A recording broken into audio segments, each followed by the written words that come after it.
La détermination de la date du scrutin référendaire ne s'est pas faite par rapport à un taux de distribution des cartes ou pas.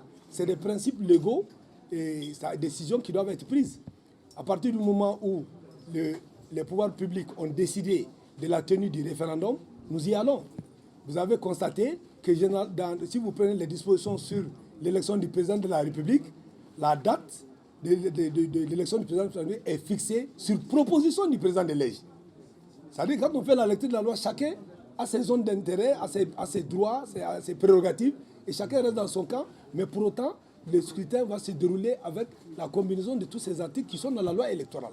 Donc aujourd'hui, il n'y a pas d'exclusivité pour dire que c'est les cartes biométriques parce que, à situation exceptionnelle, mesures exceptionnelles fondées sur le droit. C'est des mesures qui sont fondées sur le droit, ce n'est pas qu'on invente. Donc, les cartes d'identité biométriques, d'ici qu'on arrive au 19, de la même façon, peut-être que nous attendons, chacun est dans son rang, à sa place, peut-être des mesures seront prises. Mais ce qui est certain, au niveau de la confection et de la distribution de ces cartes, nous intervenons en termes de supervision parce que c'était la carte d'électeur. Mais à partir du moment où nous partons vers le scrutin du 18, des habilitations administratives et juridiques vont être faites pour permettre d'utiliser des éléments d'identification qui permettent à la majorité, sinon à tout le monde de pouvoir participer.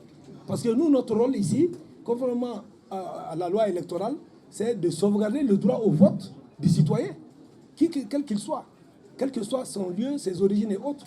Et donc, en ce moment, rassurez-vous, madame, les éléments d'identification, je l'ai dit ici, sont là, existent aussi. Vous avez des pièces qui vont être recommandées pour cela. Il y aura des cartes d'électeurs qui vont être faites et les électeurs pourront voter et les habilitations vont être faites. Je voudrais vous donner un seul apaisement qui aurait pu même être une conclusion, mais je vous la donne parce que j'ai dit que c'est la minorité visible, mais la majorité qu'on écoute. En matière électorale, il s'agit toujours de pouvoir prendre à temps les meilleures mesures tout en restant cohérent avec la loi. Il n'y a pas de fétichisme dans cette matière. Et je parle sous le contrôle des anciens qui sont là, qui ont organisé des élections partout.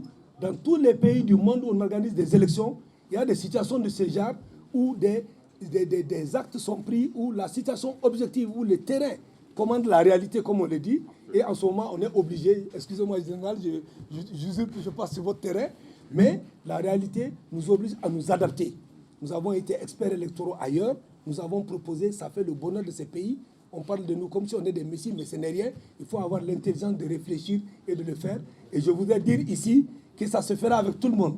C'est pourquoi j'ai dit que l'accompagnement des médias sera important pour que nous puissions diffuser la bonne information et être le plus près possible de la loi et le plus près possible proche possible du scrutin que nous devons pouvoir organiser.